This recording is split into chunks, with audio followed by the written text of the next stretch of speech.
336 Hah. Jadi Huo Zixing berkencan dengan seorang pria.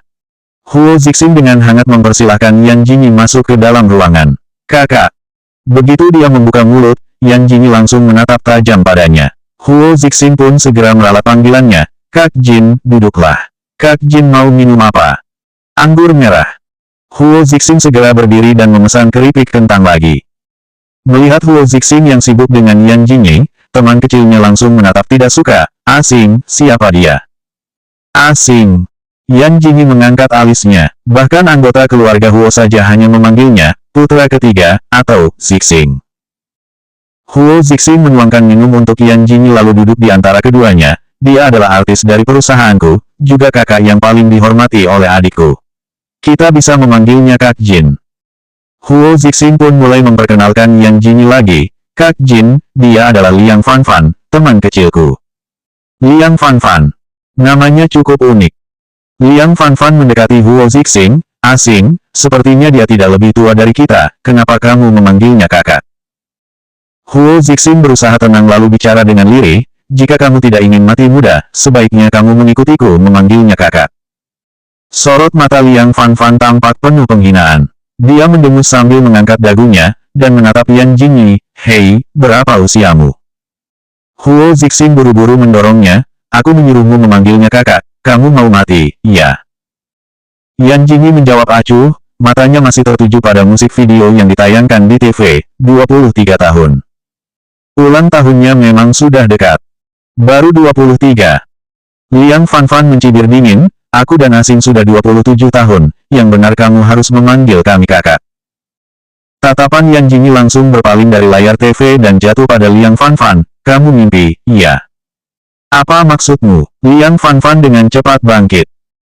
Huo Zixing yang takut jika Yan Jingyi akan menghajar Liang Fanfan pun buru-buru menyeret Liang Fanfan agar duduk lagi. Fanfan, tolong terima saja.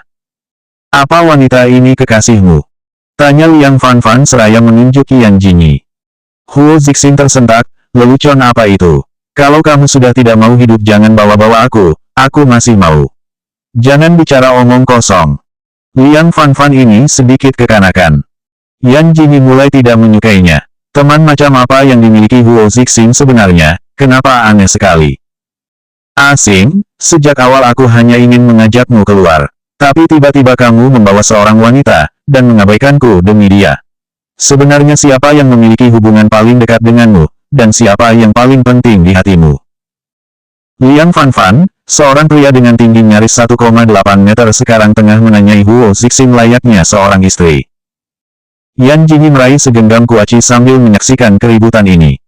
Cek, sepertinya dia benar-benar calon adik iparnya.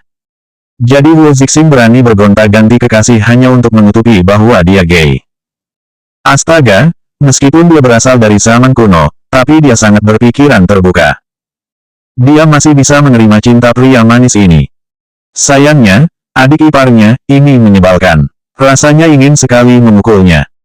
Fanfan, kalian berdua adalah orang terpenting untukku, bagaimana ini bisa dibandingkan? Baiklah, ayo kita bermain game. Liang Fanfan mengerucutkan bibirnya, lalu mengeluarkan ponselnya dengan enggan. Yan Jingyi ikut memainkan dua ronde permainan. Dia sadar, Liang Fanfan sengaja menargetkannya, dan mengarahkan musuh kepadanya. Yan Jingyi tiba-tiba merengek manja, Zixing aku dikepung lagi. Cepat datang dan selamatkan aku. Huo Zixing merasa merinding dalam sekejap. Apa Yan Jingyi sudah gila? Asing, aku butuh bantuan. Liang Fanfan ikut-ikutan. Huo Zixing merasa bimbang sesaat. Keinginannya untuk tetap hidup menyadarkannya bahwa dia harus memilih Yan Jingyi. 337 hanya ada aku di hati Huo Zixing. Setelah menyelamatkan Yan Jingyi, Liang Fanfan pun mati. Air mukanya langsung berubah keruh. Ia melemparkan ponselnya ke samping, ini tidak menyenangkan. Aku tidak mau main lagi. Asing, kita bermain game yang lain saja, iya. Yan Jingyi ikut-ikutan, aku suka. Kita lanjutkan saja. Huo Zixing juga sedang bersemangat sekarang. Ia melirik Liang Fanfan, Fanfan, kamu mainlah yang lain dulu. Aku akan menemani KKI. Kak Jin bermain ini. Ekspresi Liang Fanfan tampak tidak percaya. Apa Asing mengabaikannya hanya karena seorang wanita yang belum lama dikenalnya? Liang Fanfan dengan cepat berdiri, aku akan kembali ke negara F bulan depan. Oh, tidak apa-apa, masih ada setengah bulan lagi untuk kita bermain bersama. Bukankah seharusnya kamu meninggalkan wanita itu dan menemaniku saat ini? Liang Fanfan melotot. Liang Fanfan ini. Fokus Yan Jingyi teralihkan dari game. Ia mengamati perilaku Liang Fanfan. Pria itu mengubah posisinya. Sekarang dia duduk di seberangnya, matanya yang sipit itu tengah menatapnya lekat-lekat. Bibirnya terus bergerak-gerak seolah tengah mengumpat. Tiba-tiba Yan Jingyi meletakkan ponselnya, aku ke kamar mandi dulu. Saat dia akan melangkah keluar, Liang Fanfan tiba-tiba mengikutinya dari belakang. Setelah mencuci tangannya dan bersiap kembali ke ruangan, Yan Jingyi melihat Liang Fanfan sedang menunggunya di koridor. Pria itu menatap marah padanya, sorot matanya penuh dengan penghinaan. Yan Jingyi, iya, bukankah kamu hanyalah seorang artis yang baru terkenal? Apa menurutmu kamu pantas bersanding dengan asing? Bukannya memberi penjelasan, Yan Jingyi justru berniat untuk memperdalam kesalahpahaman ini. Dia menyandarkan tubuhnya di dinding dengan tangan bersedekap, bukan urusanmu. Apa kamu orang tua Huo Zixing? Kenapa begitu ikut campur? Apa kamu polisi Pasifik? Liang Fanfan menahan napas, wajahnya sudah memerah, aku adalah teman kecil asing. Kami sudah saling kenal sejak TK. Seluruh keluarganya mengenalku. Bagaimana denganmu? Liang Fanfan merasa bangga saat mengatakan hal ini, kamu khawatir kalau asing tidak berniat mengenalkanmu pada keluarganya sama sekali. Tenang saja, kamu hanyalah seorang artis kecil. Tampaknya Liang Fanfan ini adalah orang yang menderita cacat mental, dan ditakdirkan menjadi seorang kasim. Identifikasi selesai. Walaupun teman dari kecil, bagaimana kalau ternyata di mata dan hati Huo Zixing hanya ada aku seorang sekarang?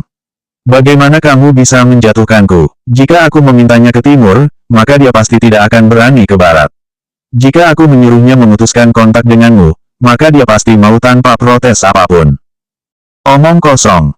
Kamu panik. Yan Jingyi tersenyum bangga, kamu marah dan ingin meminta Huo Zixing meninggalkanku. Liang Fanfan mengepalkan tangannya, jangan merasa puas. Bukankah kamu hanya ingin uang asing? Tunggu saja, cepat atau lambat aku akan membuat asing tahu wajah aslimu. Dasar wanita jahat yang serakah dan licik. Mungkin IQ Liang Fanfan ini rendah. Ucapannya mirip sekali dengan kata-kata anak TK. Ketika kembali, Liang Fanfan tanpa ragu meminta Huo Zixing mengantarnya. Asing, ini sudah malam sekali. Tidak aman jika aku pulang sendiri. Antar aku, ya. Sepertinya Kak Jin sangat aman, dia bisa naik taksi sendiri. Apa-apaan? Yan Jingyi mengorek telinganya. Dia sangat aman. Apakah itu berarti dia jelek sampai tidak ada yang menggodanya? Yan Jingyi langsung marah. Dia menyingsingkan lengan bajunya dan mengepalkan tangan. Huo Zixing buru-buru menghentikannya. Fanfan, apa bahayanya? Kamu seorang pria dewasa. Malam ini Kak Jin punya janji dengan adikku. Aku searah dengannya. Liang Fanfan tidak setuju, siapa yang bilang seorang pria akan aman? Aku melihat berita pagi ini, ada seorang pria di negara Ye yang dilecehkan beberapa pria lain saat dia ke toilet. Yan Jingyi tidak tahan untuk buka suara, jangan khawatir, kamu kan mirip dengan ikan lele, jadi sangat aman. Orang gila saja tidak mungkin mau melecehkanmu, apalagi pria normal. 338 Dasar wanita jahat. Apa katamu, siapa yang kamu bilang mirip ikan lele? Sentak Liang Fanfan marah. Sorot mata Yan Jingyi memberitahu segalanya, siapa yang paling jelek, dialah yang mirip. Beraninya kamu mengataiku jelek, dasar wanita jahat. Benar saja, dia idiot. Pantas saja IQ Huo Zixing tidak tinggi, pergaulannya sangat berantakan. Tidak ada gunanya merasa takut. Huo Zixing, ayo. Setelah itu, Yan Jingyi membuka pintu mobil dan masuk. Huo Zixing menggaruk belakang kepalanya dengan canggung, Fanfan, kalau begitu kamu naik taksi saja. Kita bertemu lagi nanti. Mata Liang Fanfan melebar, asing, apa kamu benar-benar meninggalkanku dan hubungan kita yang terbangun selama bertahun-tahun demi wanita itu? Fanfan, perhatikan ucapanmu. Ini pertemanan, bukan perasaan emosional. Huo Zixing menatap sekitarnya, orang yang tidak tahu akan salah paham dengan hubungan kita jika mendengarnya. Liang Fanfan merasa sangat sedih, ia menggigit bibirnya, dan matanya berkaca-kaca. Asing, kamu berubah. Kamu berubah seperti ini hanya karena seorang wanita. Batin Liang Fanfan seraya mengepalkan tangannya. Asing, aku pasti akan membongkar wajah asli wanita itu. Dasar wanita terkutuk. Saat Huo Zixing menyalakan mesin mobil, Yan Jingyi menatapnya khawatir. Kenapa kamu menatapku seperti itu? Kakek pasti berpikiran terbuka, kan? Tanya Yan Jingyi tanpa berpikir. Huo Zixing tampak bingung. Kakek baik-baik saja, selama tidak menyangkut masalah prinsip. Ada apa? Apa di matanya homoseksual termasuk masalah prinsip? Mana aku tahu, tidak ada yang gay di keluarga kita. Huo Zixing mengangkat bahu seraya berkata acuh. Alis Yan Jingyi sedikit terangkat, matanya menatap Huo Zixing dengan sorot aneh, seolah bertanya, benarkah? Hei, kenapa kamu melihatku begitu lagi? Ayolah, sudah berapa lama kamu bersama Liang Fanfan? Aku bukannya sulit menerima, aku akan bertahan menghadapi pria itu demi kebahagiaan hidupmu. Liang Fanfan. Huo Zixing seketika menginjak rem, aku dan Fanfan hanya berteman. Aku pria normal. Yan Jingyi menutup mulutnya dengan satu tangan seraya menibaskan tangan yang lainnya. Baiklah, baiklah. Tidak perlu menjelaskannya. Jangan khawatir, aku tidak akan memberitahu kakak keduamu. Tentu saja Huo Eranjing harus tahu hal-hal menarik ini sendiri. Melihat cara Liang Fanfan menatapmu, dia seperti tidak sabar untuk mengurungmu di rumah. Hanya dia yang bisa melihat dan menyentuhmu. Tatapannya padamu, Yan Jingyi menghela napas, seperti ada cinta yang begitu dalam. Entah kenapa Huo Zixing bergidik, jangan bicara omong kosong. Itu karena Fanfan memiliki sifat kekanakan saja, jadi dia lebih lengket denganku. Haha. Untungnya kamu tidak punya kekasih saat ini. Jika tidak, pasti dia akan marah.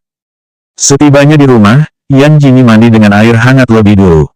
Dia teringat bahwa, di hari petualangan bintang, akan mempublikasikan pemberitahuan hari ini.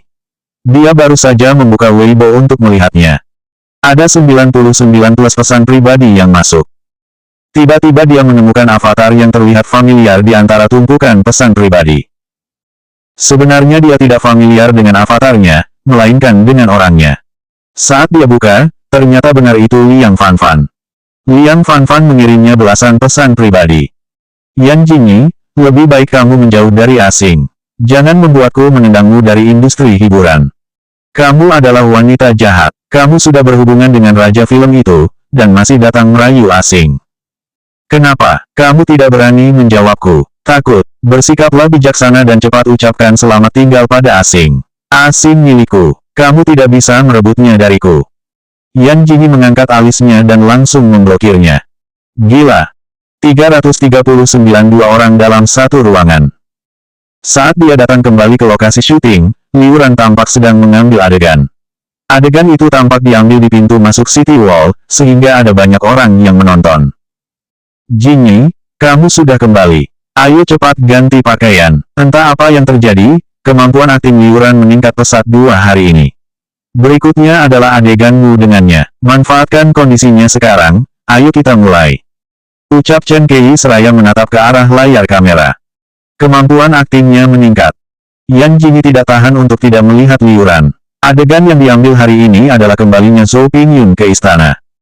Penampilan yang begitu bersemangat semacam ini adalah karakternya yang sebenarnya, tentu saja aktingnya bagus. Rutuk Yan Jingyi dalam hati. Tanpa menghentikan adegan yang sedang direkam saat ini, Chen Kei langsung meminta Yan Jingyi untuk bermain. Liuran sudah menatapnya tajam. Bahkan sebelum Yan Jingyi muncul di depan kamera, Liuran sudah melangkah ke arahnya seraya mengulas senyum, salam yang mulia ratu. Penampilannya hari ini sangat menarik. Ia mengenakan gaun kerajaan berwarna ungu. Rambut panjangnya disanggul ke belakang, dengan eyeliner yang dilukis sedikit naik. Sebenarnya riasan semacam ini sudah umum, riasan standar saat ada perubahan karakter. Melalui eyeliner, alis dan warna lipstik merahnya sudah memberitahu penonton bahwa karakternya telah berubah. Melihat Yan Jingyi yang menatapnya datar, Liuran pikir wanita itu terkejut melihat auranya yang terpancar, membuatnya merasa bangga sendiri. Ratu masih tampak menawan seperti biasanya, apalagi dengan mahkota itu. Setelah itu, Liuran pindah posisi lagi, bermaksud untuk menghalangi Yan Jingyi, sehingga kamera hanya bisa menangkap setengah dari tubuh Yan Jingyi. Ujung alis Yan Jingyi terangkat, apa dia mencoba mencuri kamera? Dari mana datangnya kepercayaan diri Liuran? Kenapa dia begitu berani? Ratu telah menderita selama beberapa bulan ini. Alih-alih membalas Liuran seperti yang ada di naskah, Yan Jingyi justru pindah ke sisi pemeran utama pria. Secara otomatis, kamera pun mengikutinya, membuat hanya sebagian tubuh Liu Ran yang tampak di kamera. Yan Jingyi telah membaca banyak buku yang berhubungan dengan akting selama ini. Liu Ran adalah lulusan dari Akademi Akting. Apa dia tidak tahu bahwa semakin dekat dia ke kamera, maka semakin mudah pula untuknya keluar dari kamera. Dunia di depan kamera itu sangat sempit. Semakin jauh dirimu, maka semakin bisa seluruh tubuhmu tertangkap, tetapi jika semakin dekat. Yan Jingyi menatap Liu Ran dengan senyuman di wajah. Liu Ran ikut mundur selangkah, dia sudah hendak bicara ketika suara marah Chen Kei mulai terdengar.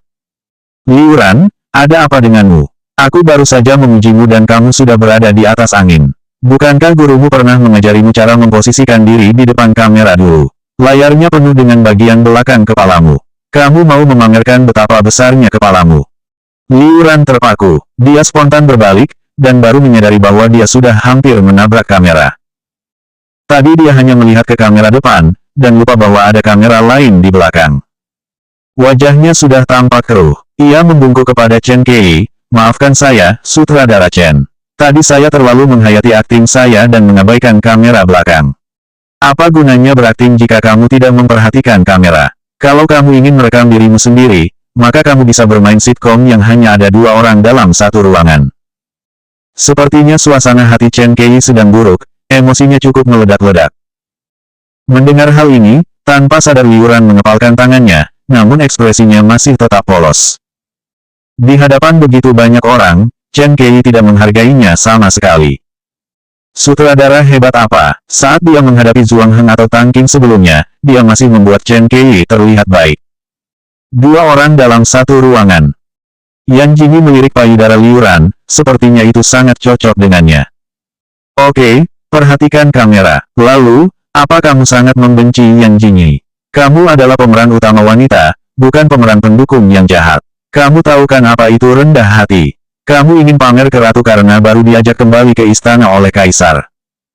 340 Apa Tuan Huo merindukanku?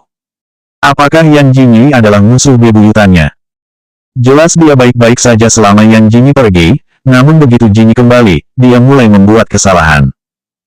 Liu Ran menggertakkan giginya, berusaha keras menekan amarah dalam hatinya. Ia tersenyum, lalu membungkuk pada Chen Kei. Terima kasih atas bimbingan sutradara Chen. Saya akan memperbaikinya. Chen Kei mendengus dingin, belajarlah lebih banyak dari Jingyi. Lihatlah, kapan dia membuat kesalahan sepele seperti ini. Sebagai seorang aktris yang sudah populer di dunia hiburan, hal yang paling tidak mengenakan adalah dibanding-bandingkan dengan seorang pendatang baru. Oke, ayo kita lanjutkan. Tuan Peng mengadakan perjamuan malam ini, dan secara pribadi mengundang kru kita. Jika kamu masih seperti ini, aku akan mengurangi adeganmu. Mendengar ini, mata Liu Ran berbinar cerah. Sutradara Chen, apa itu Tuan Peng Wusheng? Ya, memangnya siapa lagi? Peng Wusheng. Yan Jingyi juga agak terkejut saat ini. Ada orang itu di ingatan pemilik asli tubuh ini. Dia adalah orang yang paling dikagumi oleh pemilik tubuh ini. Peng Wusheng adalah artis senior. Saat dia masih muda, dia banyak main drama. Karya-karyanya juga banyak yang populer. Bisa dibilang bahwa dia adalah salah satu perintis dunia perfilman dan pertelevisian di negara Z. Dia memiliki 2 orang murid. Satu telah masuk ke Hollywood dan berkarir di sana. Yang lainnya adalah Zhuang Heng. Jika dia bisa dibimbing olehnya juga, pasti kemampuan aktingnya akan berkembang pesat. Di antara beberapa orang yang mendapat kesempatan itu, entah dia ada atau tidak. Kemungkinan karena akan menghadiri perjamuan Peng Wusheng, kru selesai lebih cepat hari ini. Jingyi, Chen Kei melambaikan tangannya ke arah Yan Jingyi, sementara yang lain masih beres-beres. Berdandanlah dulu, malam ini kamu harus tampil baik di depan Tuan Peng. Jika kamu mendapat bantuannya, mungkin di proyek selanjutnya kamu akan langsung bekerja sama dengan artis asing. Yan Jingyi mengangguk acuh. Dia tidak ingin bekerja sama dengan orang asing. Dia mengalami kesulitan dalam komunikasi. Dan, apa kamu memiliki dendam pada Liu Ran? Yan Jingyi balik bertanya tanpa mengubah ekspresinya, kenapa sutradara Chen bertanya begitu? Aku masih bisa melihat aura pertarungan di antara kalian. Tao Wei telah memberitahuku apa yang terjadi pada Lin Chenggong saat kamu berada di kru Tao Wei. Popularitas Liu Ran saat ini sangat tinggi, jadi sebaiknya kamu hindari saja konflik dengannya. Chen Kei menghela napas, Tao Wei menyuruhku menjagamu dengan baik. Aku tidak akan menipumu. Sudah bisa dilihat jika posisi Liu Ran tidak terlalu tinggi. Terima kasih sudah mengingatkanku, Sutradara Chen. Lucu, dia juga ingin mengambil inisiatif untuk memprovokasi Liu Ran dan membuatnya marah. Menghindari konflik dengan Liu Ran. Mustahil. Yang mengejutkan, ternyata rumah Peng Wusheng hanya berjarak kurang dari 10 menit dari kediaman Huo. Malam ini adalah pesta ulang tahun istri Peng Wusheng yang ke-70 tahun. Ini adalah istri keduanya, yang bertemu dengannya di sebuah klub drama. Istrinya bukan hanya seorang aktris drama, tapi juga seorang tokoh penting. Yan Jingyi yang baru saja mengikuti Chen Kei melewati pintu rumah Peng Wusheng, tiba-tiba merasa ponselnya berdering. Saat melirik ide pengelepon, ternyata itu adalah Huo Zixuan. Dia pamit kepada Chen Kei, dan berlalu menuju ke taman kecil sendiri. Begitu dia mengangkatnya, dia tidak bisa menahan diri untuk mengeluarkan godaan. Tumben Tuan Huo menelponku lebih dulu. Apa Tuan Huo merindukanku? Istriku terlalu berlebihan. Cek. Yan Jingyi mengerucutkan bibirnya, dasar pria membosankan. Kamu masih belum pulang. Aku menghadiri pesta ulang tahun istri Peng Wusheng. Huo Zixuan yang berada di seberang tiba-tiba terdiam. Yan Jingyi sudah akan bicara lagi, namun suara Huo Zixuan mulai terdengar. Istri Peng Wusheng sangat bermartabat, dan membenci orang-orang yang sukses dengan cara yang curang. Seharusnya dia menjadi istri pertama Peng Wusheng, tapi karena orang ketiga, dia menjadi istri kedua. Jadi dia juga sangat membenci orang ketiga. Ini adalah pertama kalinya Huo Eranjing berbicara begitu panjang dalam satu tarikan napas. Selanjutnya bab 341 jelas tahu aku menyukai Kak Hang.